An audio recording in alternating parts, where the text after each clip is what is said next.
Welcome to this work session of the Washington County Public Schools. And we're going to start off with something incredible. Dr. Savant. Thank you, President Zentmeyer. I'm pleased to report we're off to an exceptional start to the school year. But rather than take my word, I want to take a moment to share the work of our communications team. They've captured last week's start in exceptional fashion.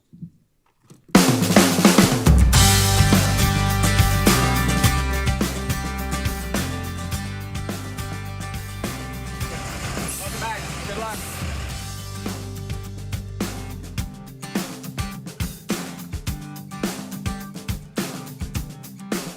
Good morning, guys. Oh, wow. Morning.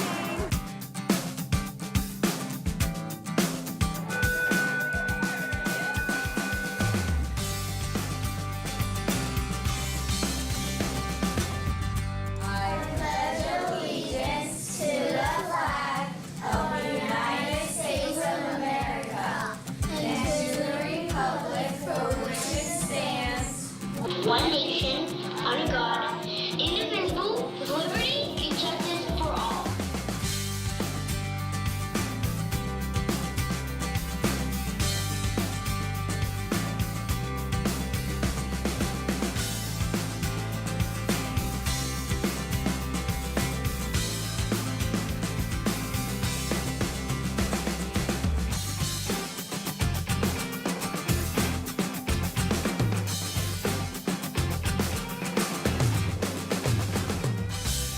We're off to a great start to the school year.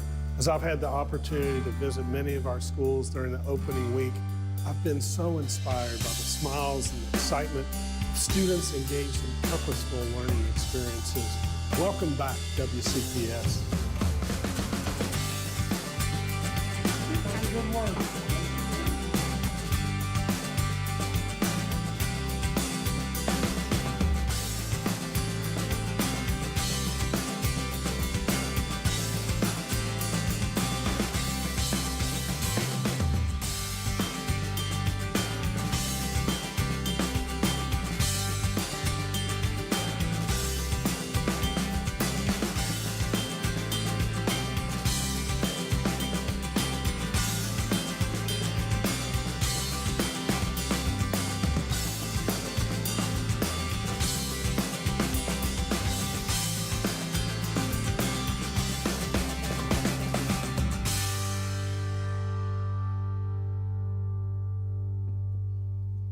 President Zentmeyer, members of the board, as you can see, we have much to be proud of in Washington County Public Schools. I want to extend my appreciation to our students, parents, and staff for their contributions, for their partnership in getting us off to an exceptional start. All right. Dr. Zentmeyer. Let me do my little thing first. The public may submit comments to us in writing at boe@wcps.k12.md.us. And those comments are always distributed to everyone on the board and are appreciated. Mr. Gessford, I didn't mean to interrupt you. Go ahead. And I didn't mean to interrupt you either, but today we have a 30-minute discussion on the report from the FIAC committee. Thank you so much for bringing that. But at this time, I'd like to table this because the board members just received all of this on Friday, and there was a lot of recommendations and movement of this, and I don't think it really gave us enough time to review all the possibilities. So as the facilities chair, I'd like to pull that back to the facilities committee so that we can review this and then bring it forth to the board, and maybe at a later date. Thank you for coming, though. Yeah. Oh, my God. Would you like to say a few words about, the process? You can probably talk about that just a little bit about how it all sets up for the committee. Well, I appreciate the opportunity for having us here today. Really, I understand your concern. There's quite a few movements to go over, 70 slides, in fact. So we took our time in discussing each one of these movements. This, redistricting is never easy as a parent myself, but we really went through this with a fine-tuned comb, and we look forward to the opportunity to present it to you. Thank you. So, Just one question. This is the preliminary recommendation. I It think is. you have until April to give us the final one, right? So you guys are still going to be meeting quite a bit over the course of the next couple weeks and months here, right? correct. Okay, very good. Thank you. It was so incredibly thorough. My entire kitchen was decorated with the proposals until I've got to do this when it's not. I agree. I agree. But I need you to know how much we appreciate Well, you. thank you. I appreciate that. Absolutely. So we look forward to the time we can talk. Chad, did you want to say a few words? I don't have anything to add. I'm grateful for the committee members to be here. I think we have one more that was coming. But we will reconvene and go through. Thank you. Thanks so much. Which brings us to the strategic priorities update. Dr. Willow?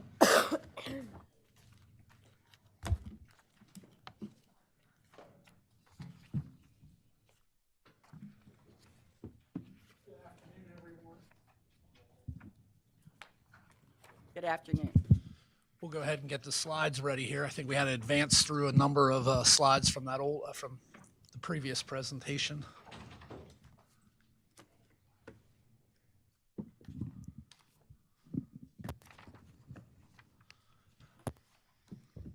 Okay, good afternoon. I think we're ready to go. So this presentation is really about updating our first two strategic priorities, which center around student success and access and opportunities. Today, we're going to focus on a couple of different data points.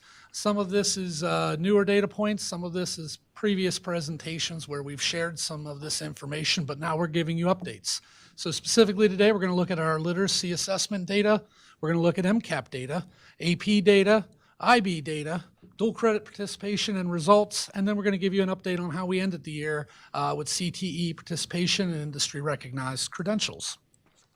So let's start with K through 2 literacy data. And I'm going to take a little time to explain the chart that you're looking at. So K through 2 literacy data, we use DIBELS as our assessment. That is a national assessment. So it is something that is used beyond Maryland, but it's across the country. And we give it 3 times a year: beginning of the year, middle of the year, end of year. What I'm presenting to you is just beginning of the year and end of year data. So when you see that BOY, that's beginning, EOY is end of the year. There are 4 areas where a student can fall. And so when we assess in DIBELS, we're looking at phonemic awareness, phonics, fluency, vocabulary, and comprehension. And the result of that gives us an overall score on how a student is performing in terms of literacy. So when we talk about students who are well below benchmark, at benchmark, above benchmark, the goal is obviously from beginning of the year to see a student grow, middle of year, end of year. Now there's something different about this assessment that I want to make sure everyone understands. The assessment gets harder as the student progresses. So where we expect a student that takes this in kindergarten at the beginning of the year is actually going to get a more challenging assessment middle of the year, and then on top of that end of the year, because we would expect their literacy results to improve as the year goes on. So you can see where we started with kindergarten, well below at the beginning of the year, 32%. At the end of the year, that went to 22%. What I like to look at is also the number of students who are at benchmark or above. In almost all areas, you'll see an increase in our student performance from beginning of the year, middle of the year, end of year.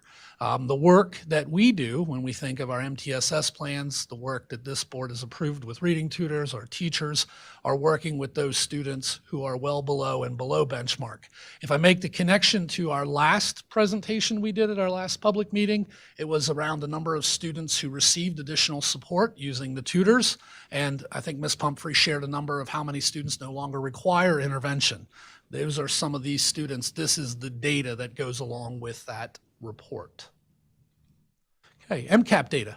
MCAP data is different than DIBELS in the sense that MCAP data is a state assessment. It only is given in the state of Maryland. So there is no other MCAP assessment outside of Maryland. Each state designs its own assessment in terms of for math and literacy as a requirement by the federal government. So we combine math 3 through 8, and we look at English language arts 3 through 8. MCAP is different. While DIBELS is 3 times a year, we give MCAP 1 time in the spring. The results come back over the summer, and parents and students get the results the following year. So if your student took this assessment in May, typically September, October are when the reports are sent home to parents. Teachers do not get the reports until they get to see their student data, usually this time of the year, when we would share that data. So we have proficient, distinguished, developing, and beginning. As I remember last year, I think actually for this presentation shared a couple of sample problems with you. Proficient and distinguished is exactly what it is. It's a student that's meeting all aspects of math or ELA, the standards that are measured: reading, writing, speaking, listening, and then of course the math standards that are appropriate for that grade level. Developing, where we have a large number of students. The easiest way to probably explain that to the public or to parents are these are students that in the sense of reading and math can do some of the addition, the subtraction, they can read. But when it comes time to model that or explain the steps of why they solve the problem the way they do, they may struggle with that component. So it's not just about being able to do the basic math or being able to read or write. To get to that proficient or distinguished level requires those higher order reasoning skills. And that's where you can see with that developing skill set, a number of our students struggle getting over that. I would point out just quickly the English 10 results. For us, first-time test takers, and that 75% mark is very high for us. That is a really good result. We typically, again, data over time, elementary is where our students come most behind. By the time we get to high school, our students are performing at a much higher rate in English language arts. Math is a little different to measure because the standards in math change year after year after year. Okay, AP data, College Board. So these are our AP classes. Last year, I shared with you student enrollment for 22, 23, 23, 24. This year we added 24, 25. So enrollment stayed relatively the same, which is what we were expecting. When dual credit was introduced back in 22, 23, we started to see AP drop a little bit. But what's interesting is although the number of students that have dropped, the number of exams have relatively stayed the same. In fact, we went up in the last 2 years, even with less students, more were taking the exam. And that's important.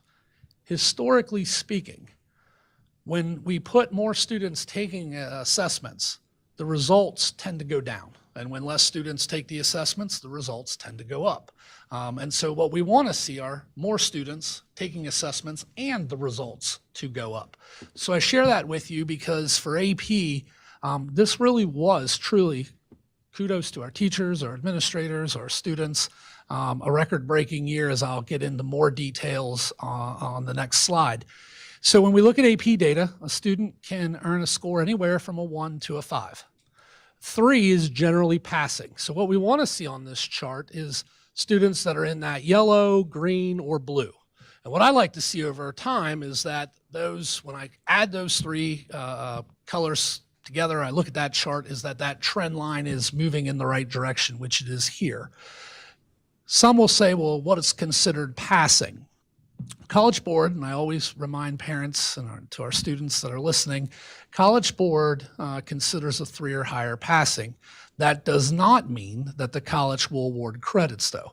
Students should always check with the college because certain classes or certain colleges may say you need a 4 or 5 or may not count AP. And so we always encourage students, parents to look at the colleges that they're intending to apply for. And I would take it a step further, the majors as well. So we went back 25 years.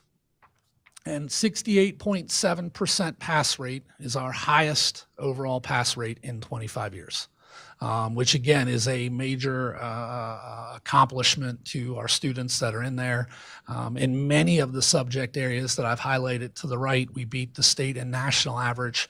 And for WCPS, that does not happen all the time. It really is a really good year for us. With the schools you see, Barbara Ingram, Boonesboro High, Clear Spring High School, Hancock Middle Senior High, North Hagerstown High School, and Smithsburg High, we tracked, they had a pass rate that was a 10-year high. And so for them, that's really impressive. I wanted to just highlight some of the subjects. Last year, I mentioned pre-calc, and I mentioned that because last year it was our first time running it. And when I say that, I'm really talking about 23-24 school year, and I came and I reported. So this was the second now year of running pre-calculus during the 24-25 school year, and the fact that 90% of our students, and we had a couple hundred students in that program, so this wasn't just one class where we saw that 90% pass rate. I'm very happy with that. And English, Lang, and Literature are the ones that transfer the most. So the fact that our students also had a high pass rate there is only going to help them. And a shout out to science courses that came back with biology and physics, both having also high pass rates. So we have a lot of things to celebrate with AP achievements. Of course, the goal is always to do better though. And we'll set the targets to go even a little higher for this upcoming 25-26 school year. Okay, we talked a little bit about IB programs. There hasn't been a change, but just as a reminder, Northern Middle has the Middle Years program. North High has the diploma program, as some of you are aware, and the career-related program. So IB doesn't quite work when you think of pass rates the same as AP.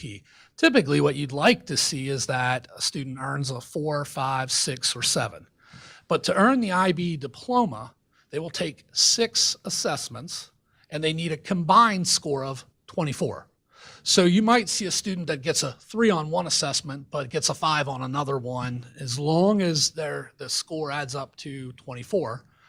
So we don't really look at it as, hey, on average a 4 gets you there, if that's what, but students may go up and down depending on that skill set on the subject area. I will say what we're happy to see, I think there were 1 or 2 board members last year that had questions. We are seeing enrollment rebound. It went down a little bit during the pandemic, but you can see again the number of assessments at the top, that's trending back upward. All right. Dual credit. So we have 2 lines here for dual credit. The first one I want to draw your attention to is the line at the bottom. It's green on my screen. And so what we're looking at here are the number of students enrolled. And so in a dual credit course. So what that means is that if I'm looking at 24-25 data, we had 2,298 students enrolled. And they're unique, meaning we only count those students one time. Collectively, those students took 6,644 courses. So that's how this chart reads. We had a little bit of a drop in dual credit enrollment. It was to be expected. I expect that we'll probably flatten out. This will be where we'll tend to stay. So if you remember, 22-23, the AIB, Accountability Board, MSDE, announced that we were responsible for paying tuition. However, they announced that in November after the school year had already started. So the following year, 23-24, we had that explosion in dual credit courses. And so dual credit, just so everyone recalls, dual credit courses are paid by the Board of Education in our budget. We do get a 25% discount, but we cover the books, the fees, tuition.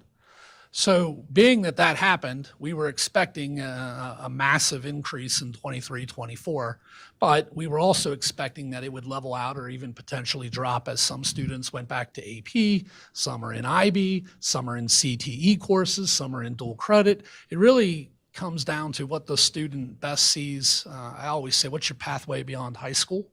Sometimes that's dual credit, sometimes it's AP. Where are you planning to go, right? Because if certain colleges may accept one or the other. So I was expecting us to sort of level out. What I am happy to share, and here's a I guess before we do the results, let me cover this slide. This gives you an idea by grade level breakdown. You might say, what do we have in ninth grade that's dual enrollment?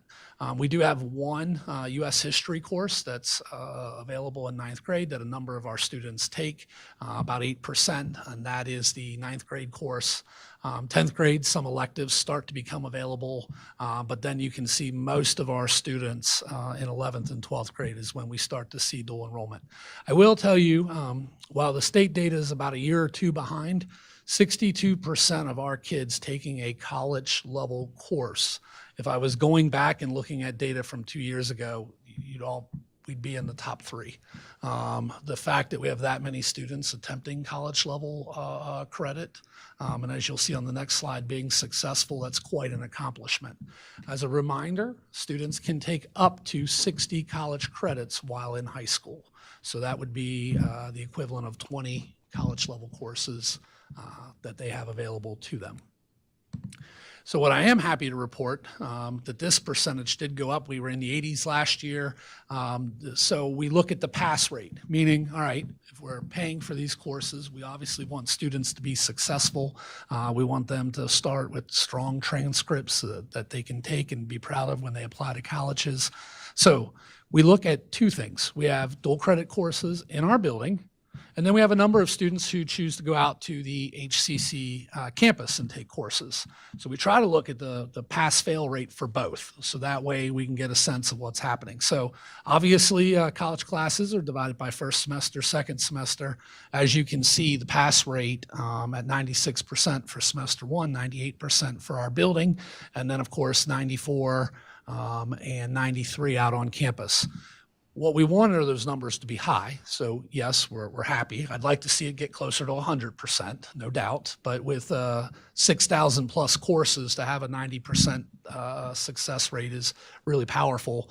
But we want to also see them being the same, meaning that the levels of rigor, whether you're taking it out on the Hagerstown Community Campus or taking it in our building, is similar. That's what we're also looking for. So we were very pleased to see this success rate actually improve from the previous year, even with still a large number of students enrolled.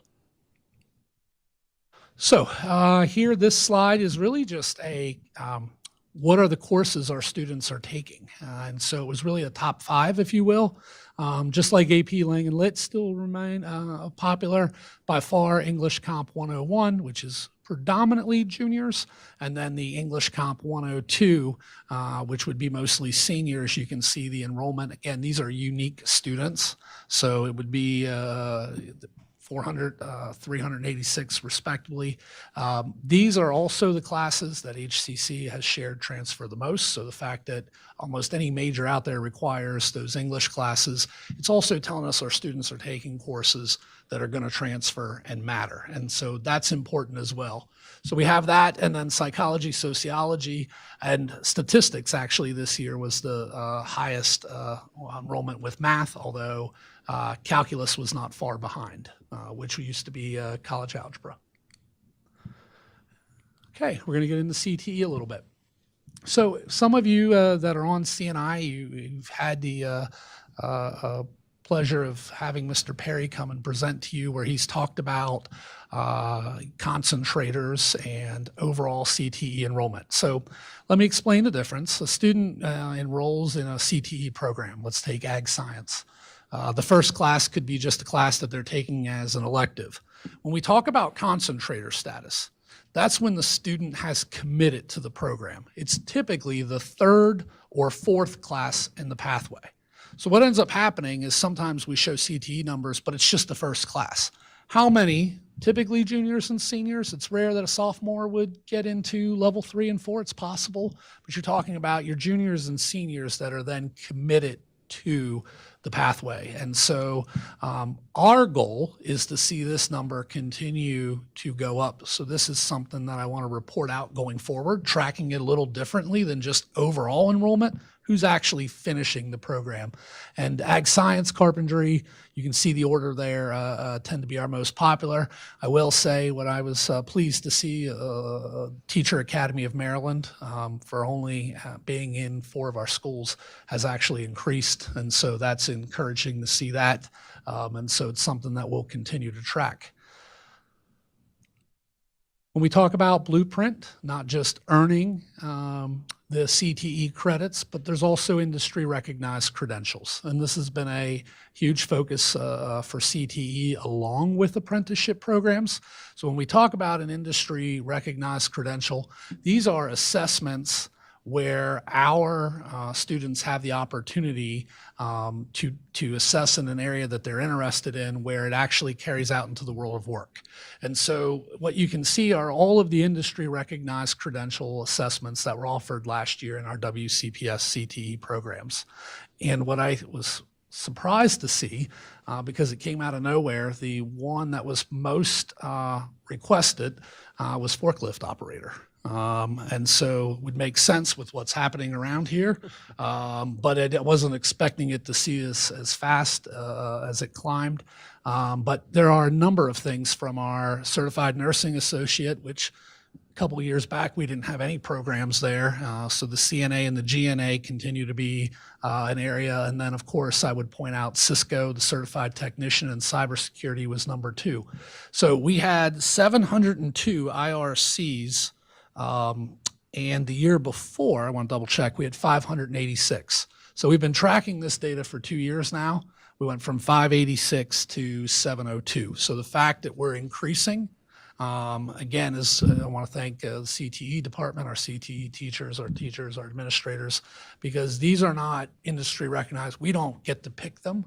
They are chosen by the Governor's Workforce Development Board, and the fact that our students are taking and passing them, they're heading into the world of work with things that are relevant to our companies. So last page, sort of a summary, if you will. Let me explain. We always look at areas of strength. That doesn't mean that we can't get better. Even in area of strength, we always talk about, when you can be great in one area, but you always work to still get better.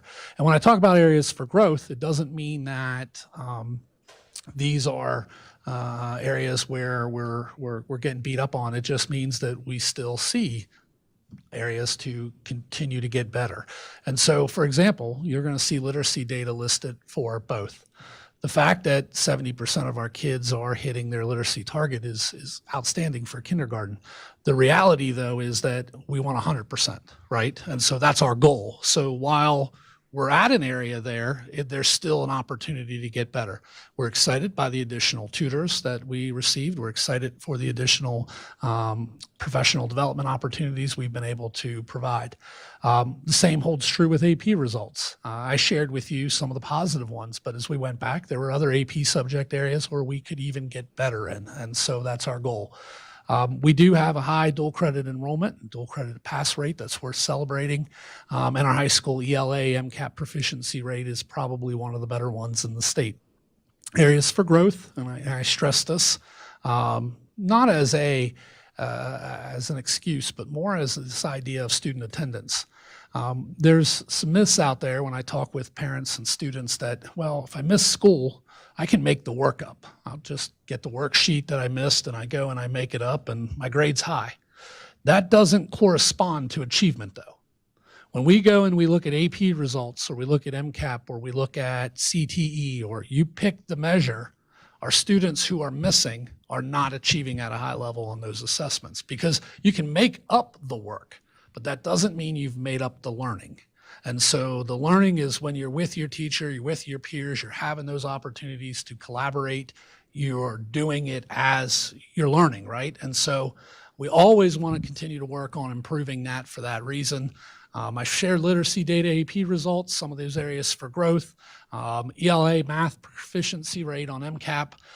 It doesn't matter where we're at in the state. It goes along with the literacy data in our primary grades. We want all. And so what are we going to do to make sure that all of our students have the best chance to be successful?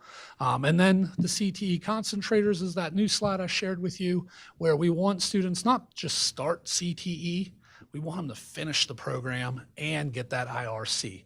So this is really a summary of probably the strategic plan, how we performed in the 24-25 school year in priority 1 and 2. And I'm available if there's any questions that you want to ask. Any questions? I have a couple. If we could go back to the K2 literacy data page, where you showed the reporting period beginning year and end of year. So, I'm getting there. yeah, I'll kind of ramble on while you're looking for it there. But, kindergarten and first grade, the improvements were very good. Obviously a lot of work is being done there. A lot of our kindergartners, I'd imagine, come with no reading skills whatsoever. Thankfully, that number's starting to change with our pre-K programs, but it looks like when the kids come back to school in grade 2, that those numbers that are below benchmark and all those numbers across the board kind of seem to drop. What's happening in second grade that is causing that? So there was one note here that I wrote at the bottom that I skipped over. So your question is timely because this gives me a chance to go back and point a couple things out. Here's what we know about literacy. It's easiest to address in pre-K, K, and 1. After we leave first grade, if I was to show you, we don't give it to all third graders, just really high risk. The data for these early literacy, fluency, comprehension, vocabulary, like I shared, becomes much harder to close. What you also will see from grade 1 to grade 2, remember I told you at the end of grade 1, they'll take an assessment, and at the beginning of grade 2, it goes up a little bit. So it's not uncommon, Mr. Evans, even from K to 1, 1 to 2, just because we expect that, hey, it's second grade now, these are the skills that sometimes just even that end of year to beginning of the year, going from one grade to another will cause that. But there is no doubt, you're spot on, grade 2 and on is more challenging. This is why when go back to the tutor apprentices, you'll find that they predominantly work, all the schools we visited with CNI, if you guys, all of them are almost in kindergarten and first grade, right? And we'll still help with second graders who need the additional support. When we have students in third, fourth, and fifth grade, and I think when we were out to a couple elementary schools, they told you, hey, our reading tutors are working with K and 1, and then our seasoned teachers are working with 3, 4, and 5 to be able, because the gaps are that much harder to close. Is this data, I'm trying to remember, when did we start CKLA? Was that 2 years ago now? Yeah, I think we're on year 3 right now. So we're on year 3, so this data includes us using CKLA? Yes. And what we have shared with CNI, and be happy to share with the full board, is our progression. Grade kindergarten 1 and 2, this by far, if you go back and you look at the last 5 years we've been using DIBELS, these were our best results. So we're trending it over time, and I'd be happy to share that with the full board. I mean, wouldn't be bad for the public to see it. I trust you're not lying to me. But yeah, that was going to be my next question. How has CKLA adjusted that? So thank you. And I would just simply say also, I don't know that the resource matters. I mean, yes, tools that we give staff matter, but it's how we use the tools. I mean, at the end of the day, our success that we see in kindergarten, first and second grade, and please note, I know there's more to be done. I'm not here to say that we're at where we want to be, but I would say it's the work that our teachers and administrators and our staff are doing using the tool. That's the work that leads to the progress. Thank you. Next question I have is going back to the AP, IB, and dual enrollment. I know that was one of my concerns last year because, first of all, congratulations to all the teachers and students who are participating in this, because last year our pass rate was not nearly as good on the dual enrollment, so that's a great improvement. Those numbers still seem to be pretty high, this like AP participation. What do we have, 22,000 students in our whole school system, and are we saying that 10% of our students are ready to take AP classes when that 22,000 includes every single grade level? And so that kind of goes back to my question last year.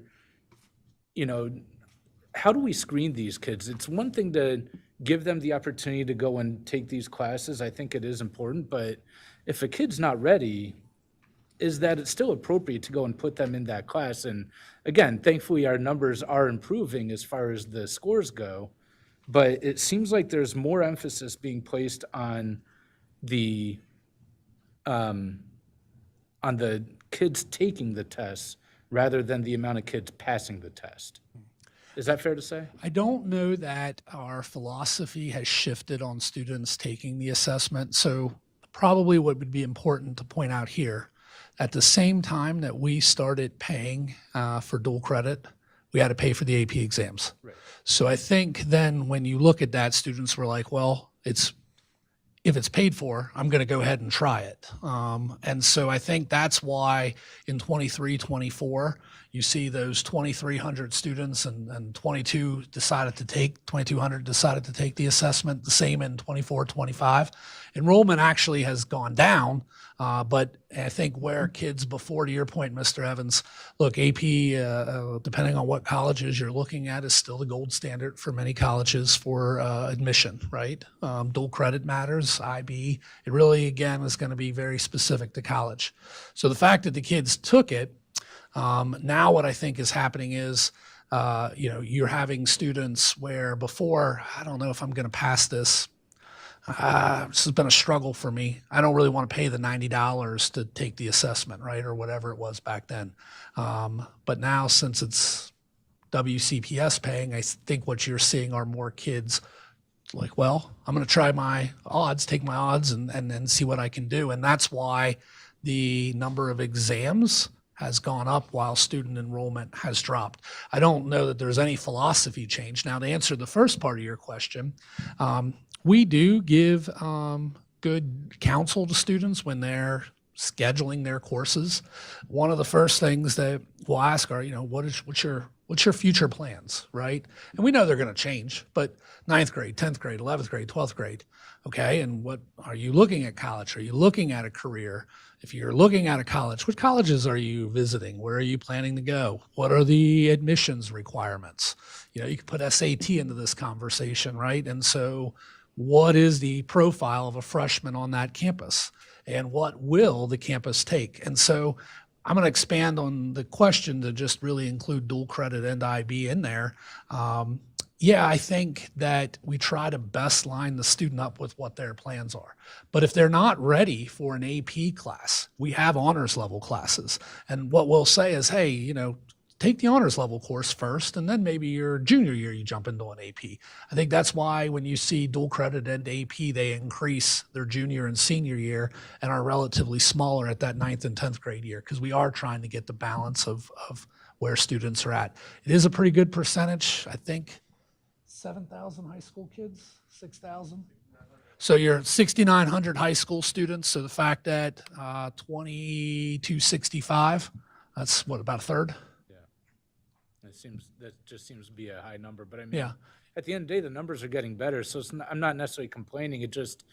I just worry about, there's one thing to be said about, well, giving that kid the opportunity. Studies show that they have a much better chance of going to college or other types of success. But at some point, like when I was 15, I wanted to be a professional baseball player. But when I was 15, I wasn't ready to be one. So it's not like they just threw me into it, So I worry about that balance that. And I think the honors level courses and the on-grade courses, and what you're also starting to see, where a student might be really good in science, right, or social studies. And so they may take the AP social studies course, but not take them in English or math, right? And so I think, again, it goes back to that uniqueness. We definitely want to find the balance. You don't want to overdo it and cause additional stress and anxiety. We do have some students that race, to get the highest GPA, and some of these courses are obviously weighted differently, and so that will sometimes fuel that conversation, but it really should be around what your future plans are. Thank you. But Dr. Will, isn't there research that shows that a student who takes the AP course and the test, even if they score a 3 or below, are more likely to finish their college degree than their counterparts who did not attempt the AP course? That is true. It's still one of the AP on the transcript is still one of the greatest indicators of college success. And my next question is, are we trying to maintain statistics on our dual enrollment students to see how many of those complete their fourth year of college? Yes, but that data lags, and so it still comes from the clearinghouse. We will see 4 years after, it's either 4 or 5 years after the class graduates. It'll show how many students attempted college and how many made it through their first year, second year, third year, fourth year. It's pretty good data, but it doesn't capture everyone because you are relying on trying to track students after they've left us, and there's only a certain level of, accuracy within that. Any other questions? Thank you so much. Thank you. Which brings us to budget priorities for the 2027 year. Didn't we just approve our budget?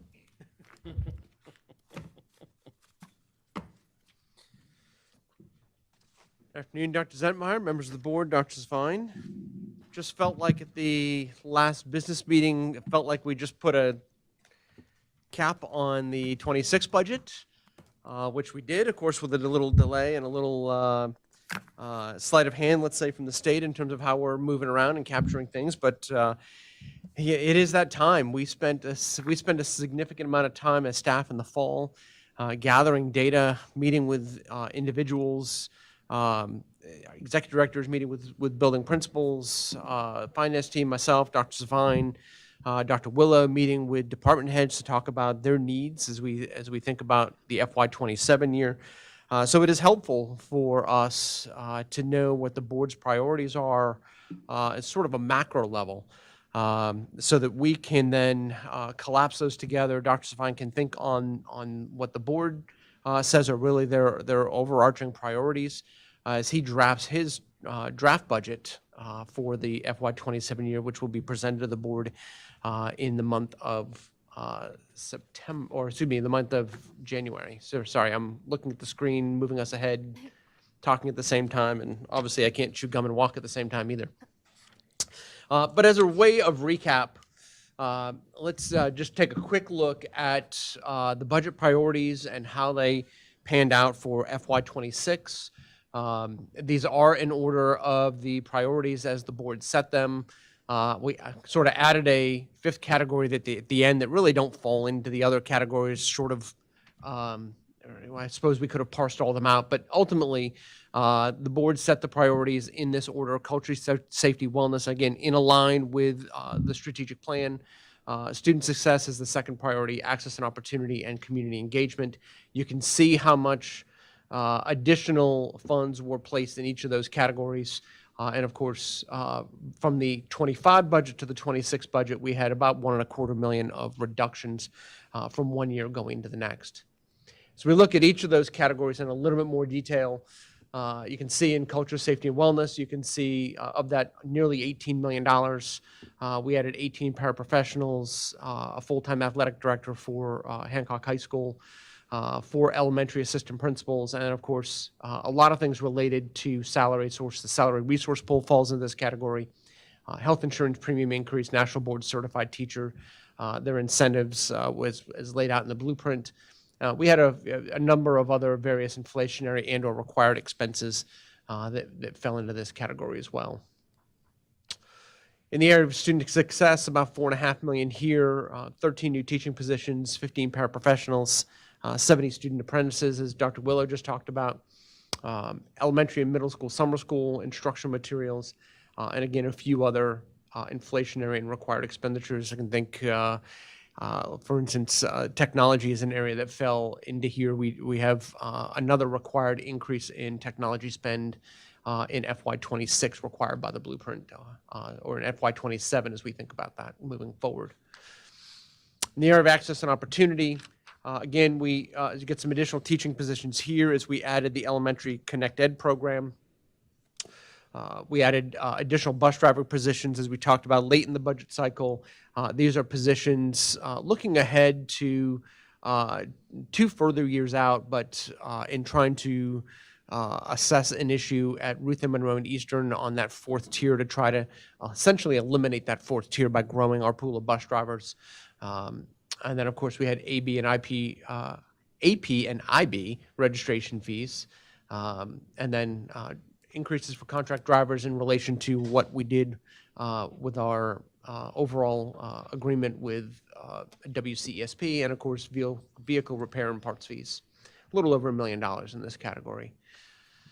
And in community engagement, our principal at Cascade moved from an 11-month to 12-month position, and of course, we had talked about a postal fee increase, which is based on historical trend in a postal area, in those fees for mailings for $51,000 spent in that area. So we look ahead to 27 as a finance team has talked with Dr. Svine. We're recommending to the board to align the goals in the same way we did for FY26. And we're open to any discussion you want to have on that.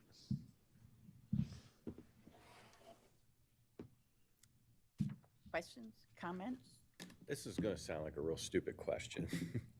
But what does culture look like in this as related to the budget? Not culture related to ethnic culture, but more the feel in a building.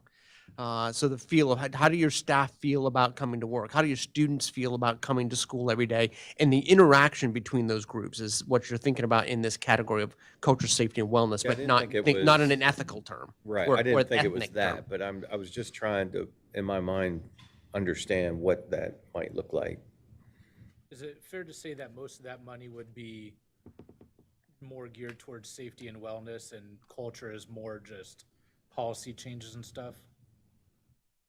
I think Part you of could- that, I'll just add into the conversation for, the, part of the budget investment is the surveys that are administered in terms of perspectives of staff, parents, and students regarding overall culture related to discipline. So that's one component.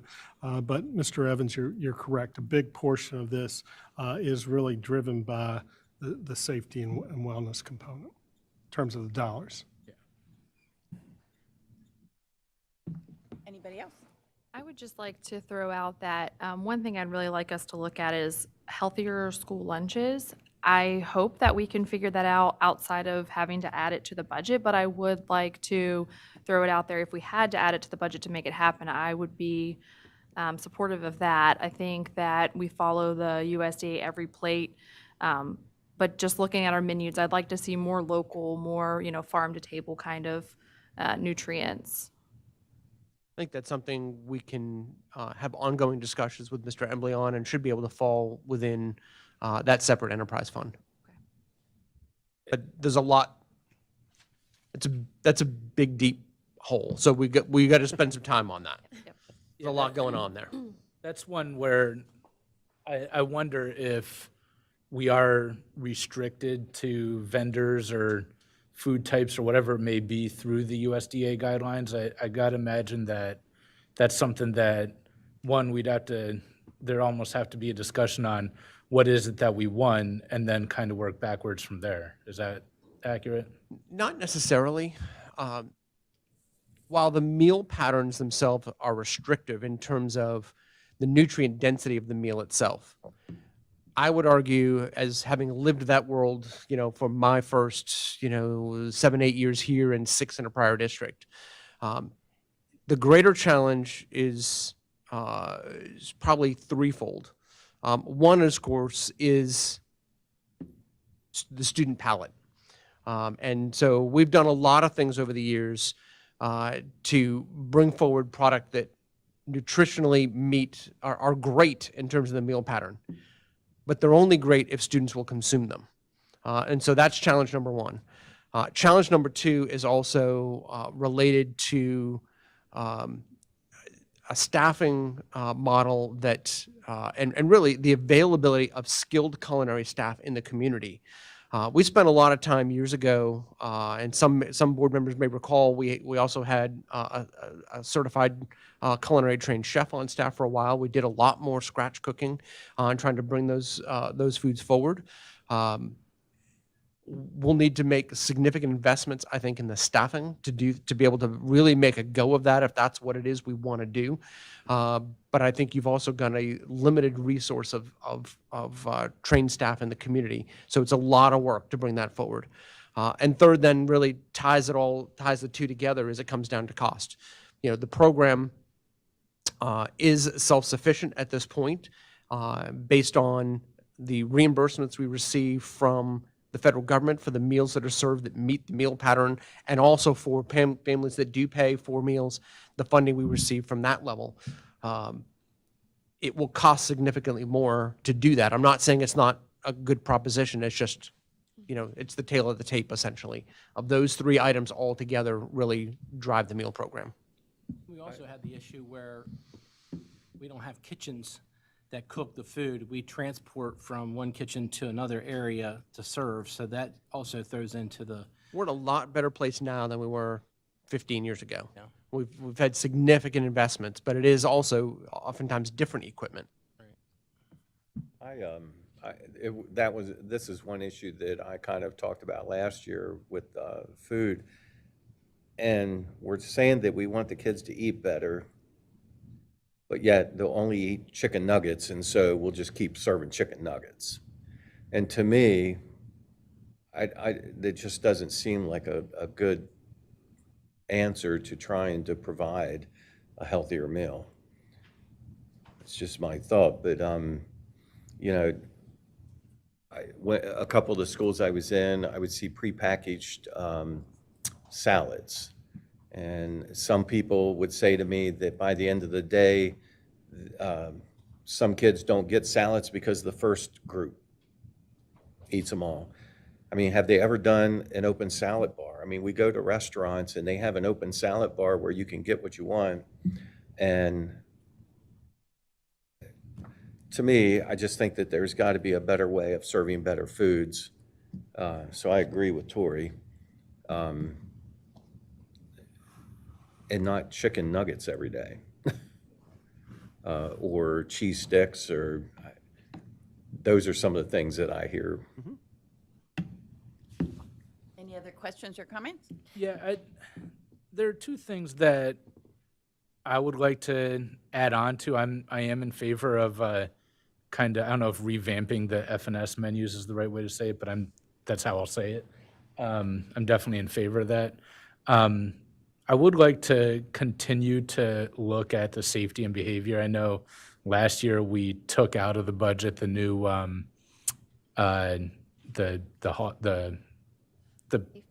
school safety officers. Yeah, I'm not necessarily against having more of the safety officers. I'm more against having like those clusters and managers that were talked about there. So, you know, I'd be interested in exploring that.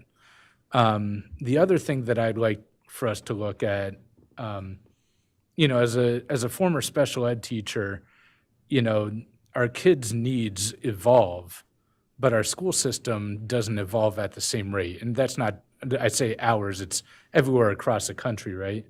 I would like to look at, you know, like we have Landon's project coming in, right?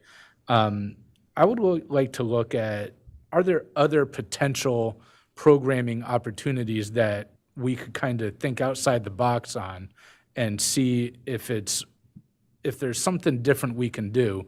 And that my reason for bringing that up is almost kind of in line with the safety and behavior. You know, we're told about, you know, obviously not every student that has, you know, violent outbursts, you know, is part of special ed, but we're told that there are many students who are special ed that have violent outbursts, and that there's not much we can do because of those IEPs. And so if that's the case, then we should have different programming available for those students who just aren't being successful in the current environments that they're in. So I would like to see if we can explore that. I know you know, that'll take some leadership and some creative thinking to be able to go and implement that. But that's something that I think would be very valuable for us to look into. Anyone else? I have one thing. Ashley? I'm sorry. So I guess this is going to be more questions for you guys as to how the student apprenticeship is going, the connected and the summer school. I want to know how everything is looking in a sense of, you know, is it being successful or not? I like all of those things, but I need to see that it is actually working in the benefit of what's best for the students.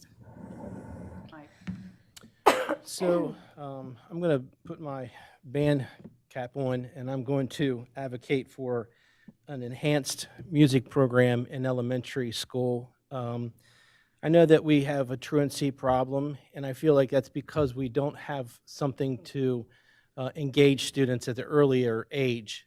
When they're excited about coming to school and a program, and I think music is one of those programs that can excite a child, not just one day a week. I think it needs to go into a more of a 2 or 3 times a week, where you'd go into band, you'd also have sectionals, and then you would have small groups to get them to bring the instrument, to want to come to school. And I think that ties into that truancy issue. I think we had a conversation about this, and I'd like to see more of that music program begin in the elementary. I think that would enhance our students in their reading and their math skills along the way. I think there's a lot of evidence-based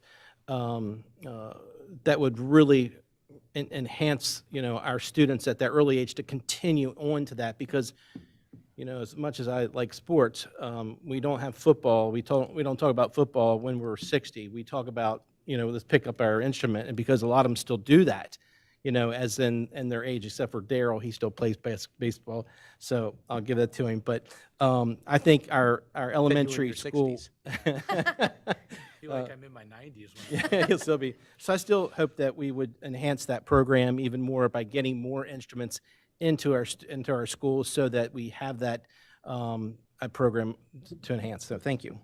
Linda? Yes, excuse me. Mr. Gusper, thank you for bringing that up. I think that's an excellent recommendation, and I am all for it. Anytime we could bring more music into the schools, I think you're exactly right. It does help with the grades, with the children being more successful. I've seen it myself. I know you've seen it. I think we've all seen it. So thank you for bringing that up. I agree with you. And with that, this meeting is adjourned. Thank you, gentlemen.